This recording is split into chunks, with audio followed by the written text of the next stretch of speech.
ध्वनिर्वर्णा पदं वाक्यमित्यास्पदचतुष्टयम् यस्याः सूक्ष्मादिभेदे वाग्देवीं तामुपास्महे।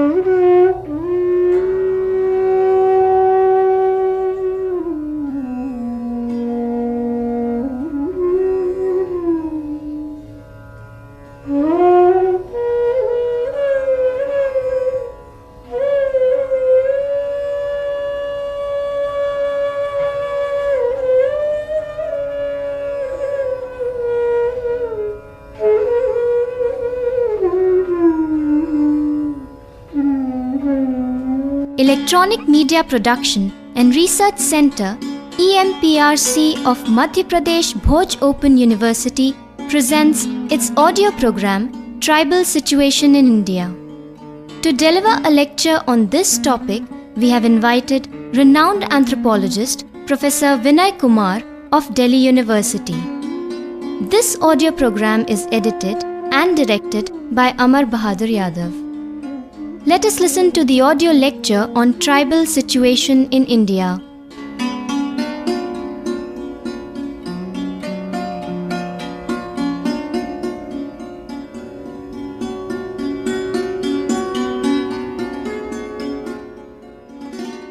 Perhaps the best way to begin is to begin with the concept of discourse. The term discourse came into vogue. It became popular with the work of a French author called Michel Foucault. Foucault gave two concepts, and these two concepts are used within the context of sociology and social anthropology. One was the concept of episteme, and the second was the concept of discourse. Episteme refers to the grammar, the cultural grammar, the unconscious aspect, because one of the greatest contributions of structuralism was that it decentered the subject and it looked at the unconscious aspect. So episteme is the cultural grammar, and discourse is the way in which we talk about, feel about, think about a phenomenon. If we keep these two categories in mind, the category of episteme, the category of discourse, then one can look at the discourse which has been created, the discourse which is being created about tribal communities. I come from one of the premier universities of this country, Delhi University, and I have been in the teaching profession for the last 28 years. In these 28 years, I have seen one remarkable change in the composition of students in Delhi University.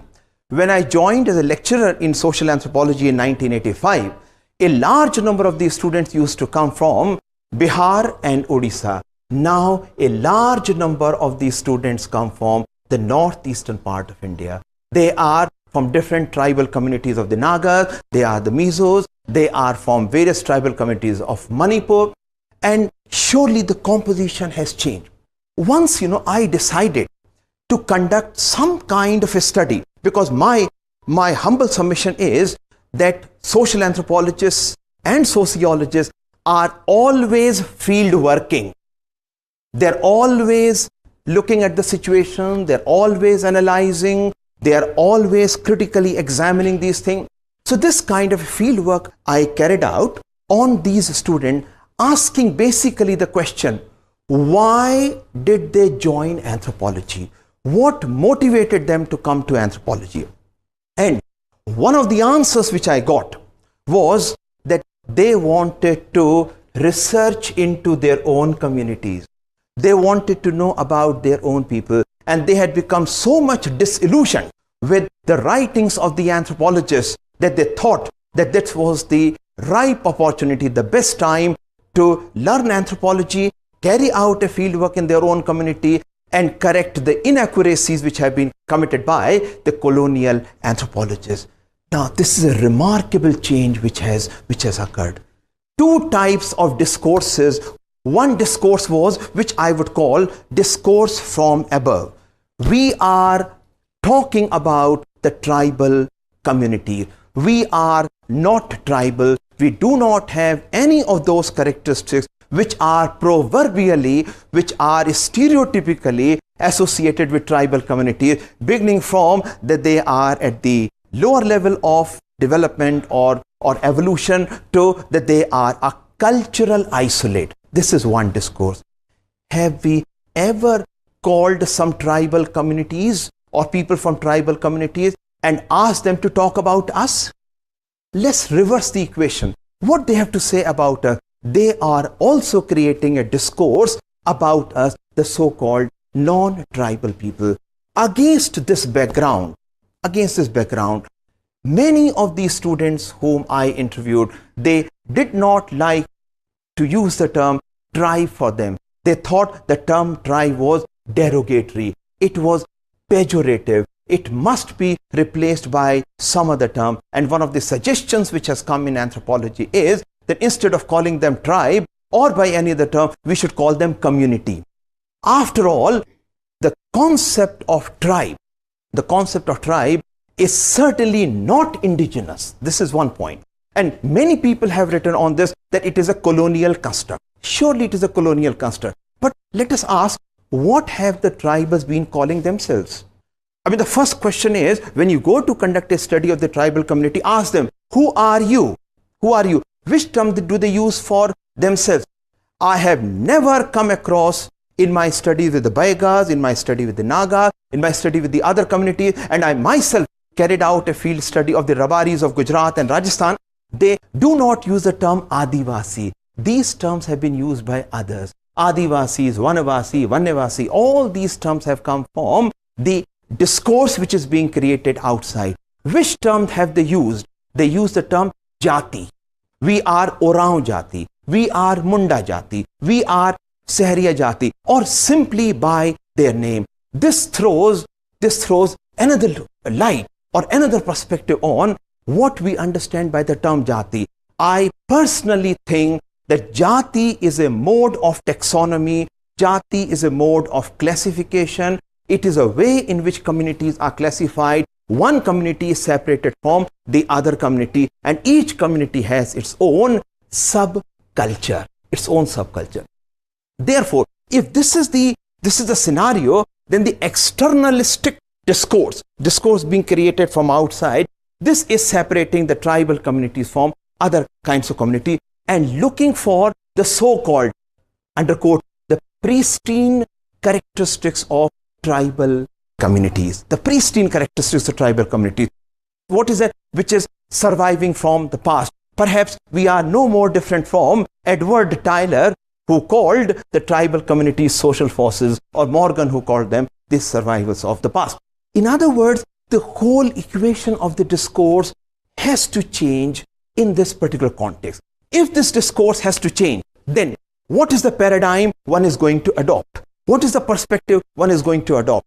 The perspective one is going to adopt against this background is the perspective, the second perspective, and this is a perspective with which I think all anthropologists will subscribe to, is the perspective from below. Let us go and learn from them. I think it was on page 21, Evans Pritchard in his book called Social Anthropology said that social anthropologist is the humble learner of other cultures. The role you have to adopt is a different kind of a role. We talk about two concepts in anthropology. One is view from afar. This in fact was the title of a book written by Claude Lévi-Strauss. The second is learning from the field, which is the title of the book written by William White. If you put both these things together, when I say view from afar, it means I go situate myself in a community and I try to understand the community from the perspective of the people by trying to become one with them, although I know, paradoxically speaking, although I know I can never become one with them, but trying to get into their category and trying to create an understanding. Number one. Number two, when I learn something from the field, my humble submission should be to involve people in the understanding. What I mean by this is that suppose I have learned the kinship system of a particular community.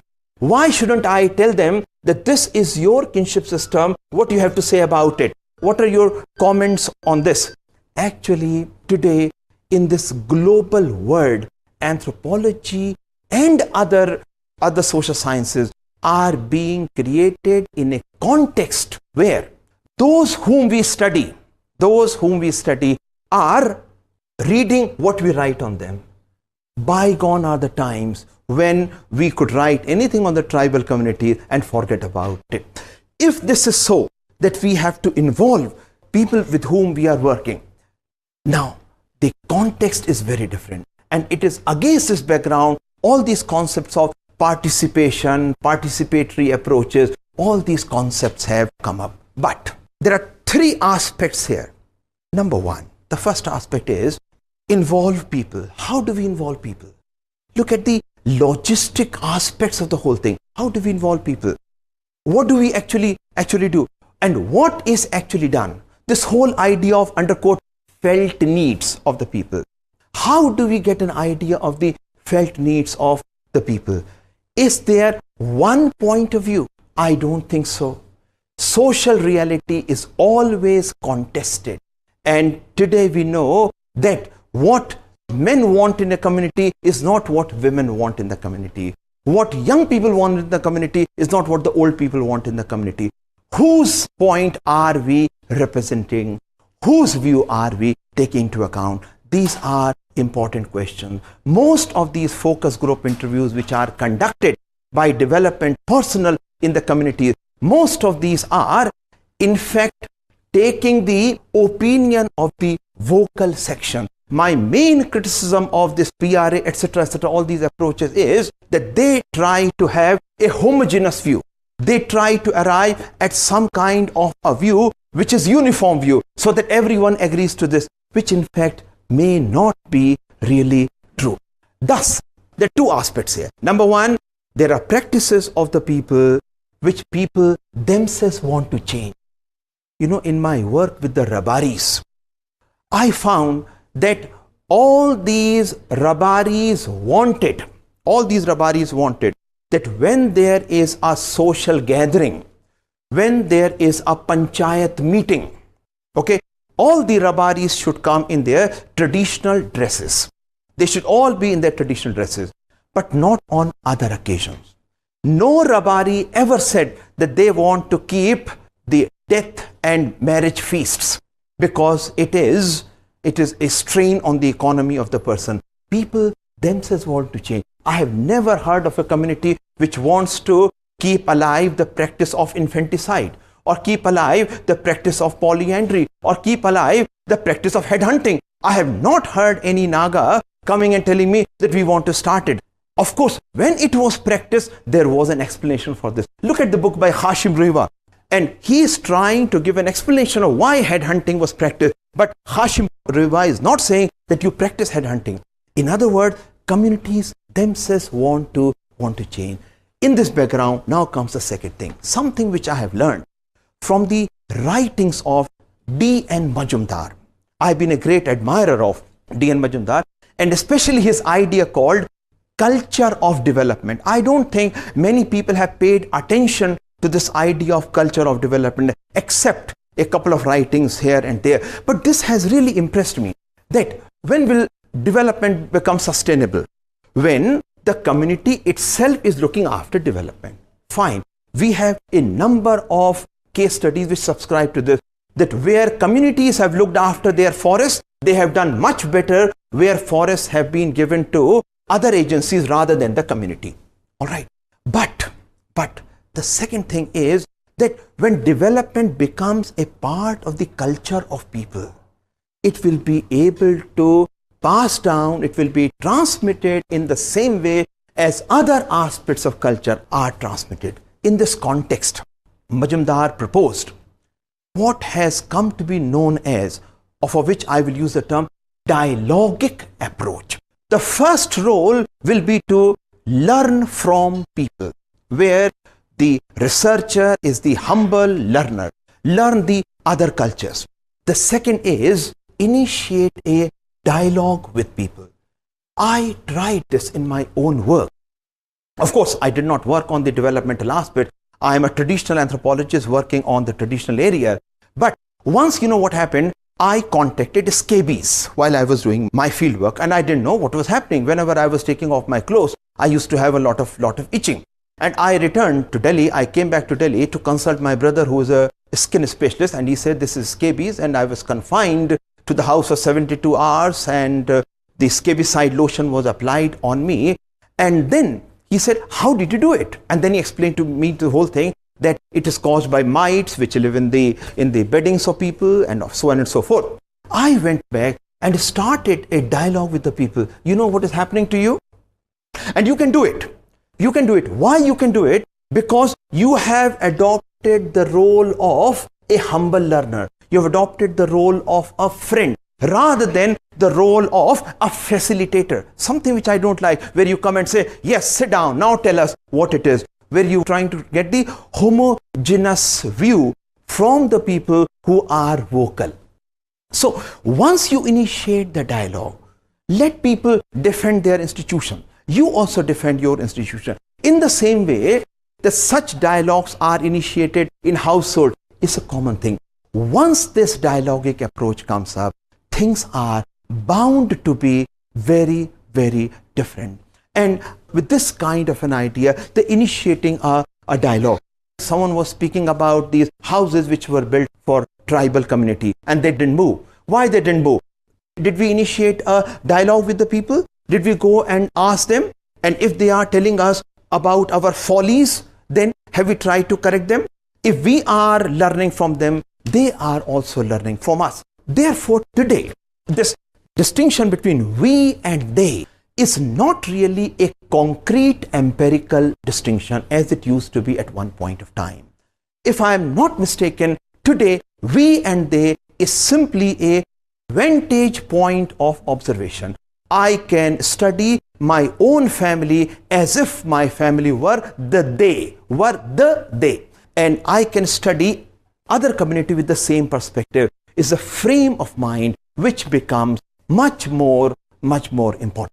Well, recently something has come up, something called Draft of National Policy on Tribe. I do not know how many of us have actually gone through. I have gone through it very critically, and very soon we will be carrying out in the Eastern Anthropologist comments on the, I happen to be one of the editors of Eastern Anthropologist, some comments on the draft of the national policy. Look at this policy.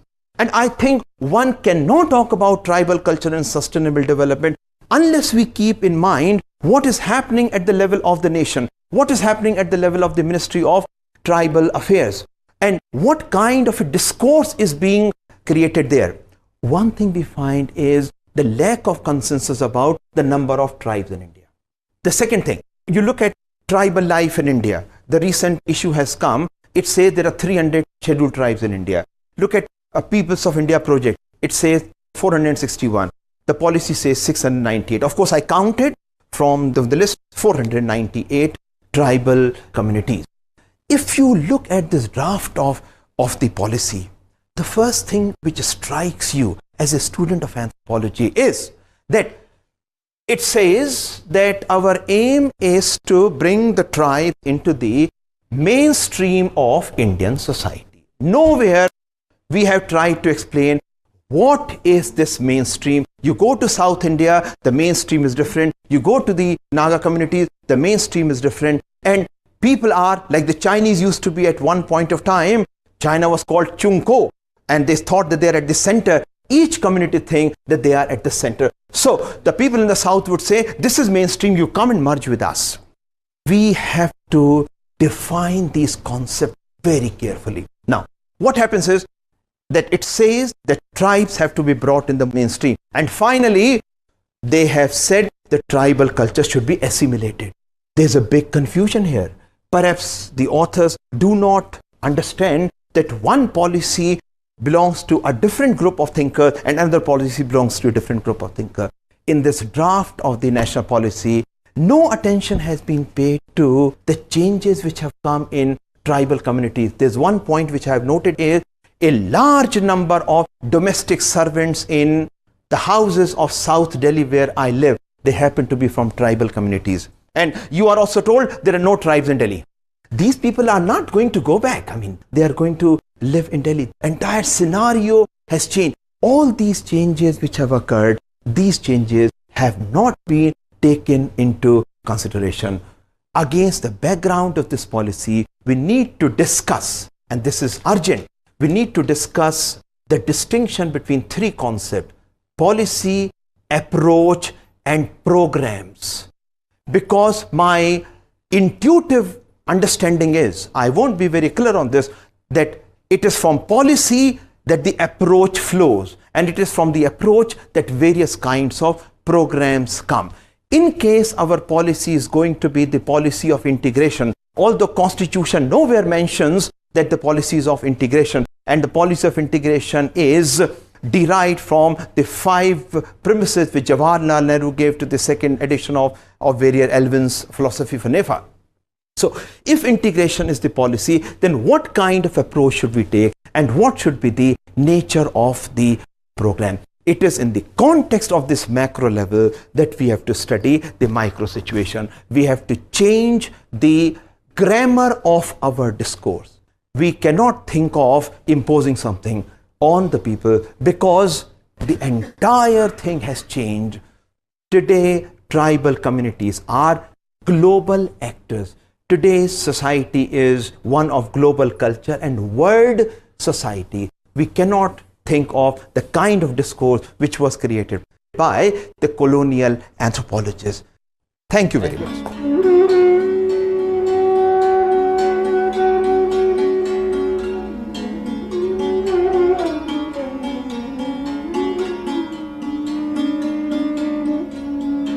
You were listening to an audio lecture on tribal situation in India. The lecture was delivered by eminent anthropologist Professor Vinay Kumar. The announcer was Mayukhini Pandey. The recordist was Rajendra Pandey.